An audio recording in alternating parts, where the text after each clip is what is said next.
Have you ever been mid-sentence and suddenly gone blank? You know the word or the name that you want, it's right there, but it just won't come out. Does that sound familiar?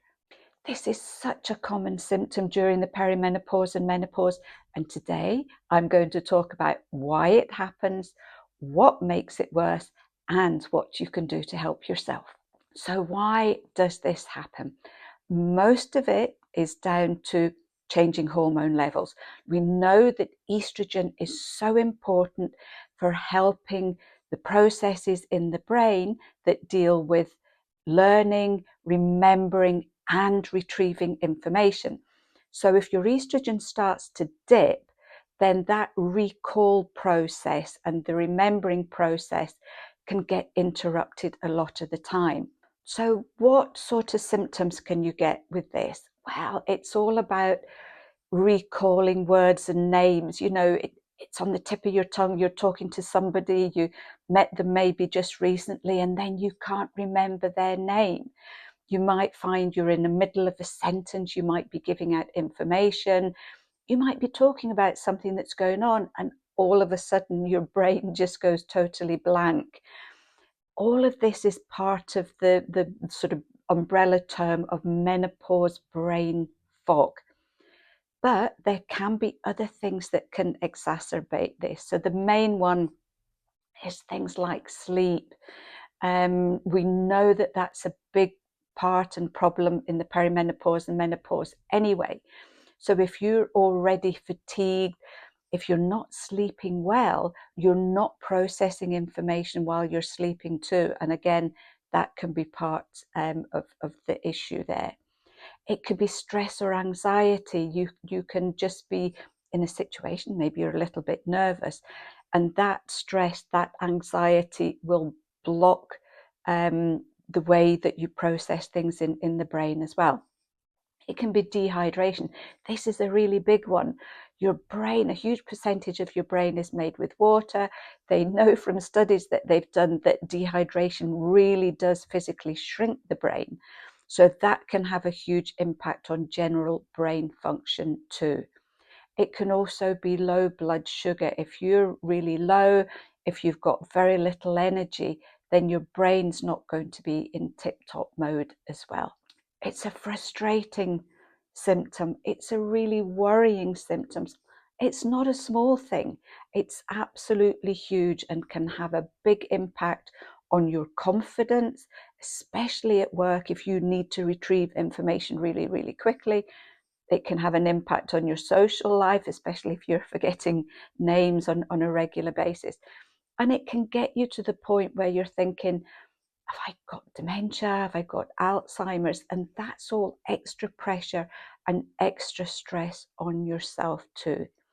The good news here is that this is usually a phase. It's part and parcel of the hormonal changes, and it usually does ease off over time. However, if you feel it's getting worse, if people are really commenting on your forgetfulness or your lack of attention, please just speak to your doctor just to put your mind at rest. So what can you do to help yourself?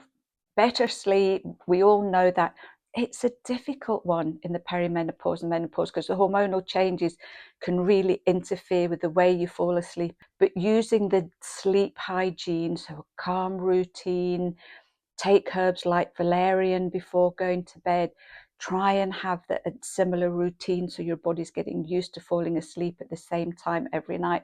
And remember, switch off screens at least an hour before bed so that your brain has a chance to calm down. Remember the water, loads of water, 1.5 litres on a daily basis. And this can work really quickly. The number of people that get back to me, they've just increased their water and it's made a huge impact, positive impact on a lot of different symptoms as well. If you're getting that panicky mode, slow, deep breathing. I talk about this a lot and it can be so helpful if you can really get into a routine of practicing this regularly. The minute you start to panic, you can jump into it. And I know brain fog, that the forgetting things was one of my symptoms. And I mainly at work, I'd be in the middle of talking about something and it just felt like somebody had pulled the plug on my brain.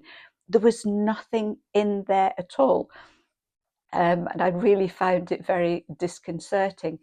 What I realized was, though, if I started to panic, if I kind of went, oh, I've forgotten your name, it actually made everything worse. And that can then trigger panic attacks, it can trigger palpitations, and it can give you a hot flush or a sweat.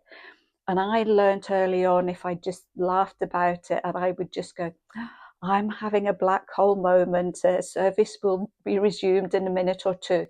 And I found that sort of joking about it relaxed me, and what I was trying to remember came back a lot quicker. So this is a nice one, again, to practice just relaxing into it rather than panicking. Keep your brain going, do puzzles every day, learn new things, learn a new language. And it doesn't have to take up a lot of time. Just keeping your brain going can help the whole processes to keep going as well. Go for brain boosting foods. Remember, our nutritional needs go up. So you're looking at things like omega-3. They know it's great for brain power. So that would be things like your oily fish. If you're not keen on fish, fish oil supplement. If you're vegetarian or vegan, go for a flaxseed oil supplement as well. Go for things like walnuts. If you open up a walnut, it looks like the inside of your brain, and they know that the oils that are in walnuts are really good for the brain as well. So a couple of whole walnuts, don't buy them already shelled because the oils can go off very, very quickly. So get walnuts in their shell. A couple of walnuts once a day can make a big difference too, and they're really good for you.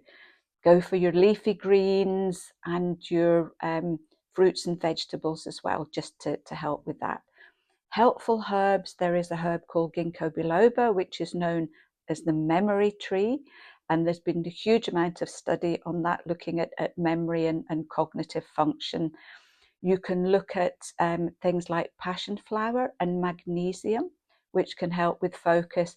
And these are in our focus perimenopause supplement as well. And also, just remember that this is not in your head, although it is, but it's not, you're not imagining it. This is a real physical response that's going on in the brain to your falling levels of estrogen.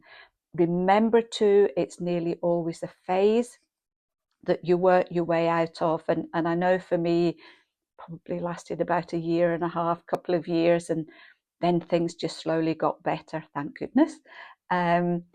But if you're really worried about your memory, as I mentioned before, please do speak to your doctor. Hope you found this helpful. It's such a common one, and I think just about everybody I speak to experiences this at some level at some point. Tell me your stories. You know I love reading them. Did you have this issue? What happened? How did you resolve it? How did you feel? How did you tackle it? Have a lovely week, and I'll see you soon.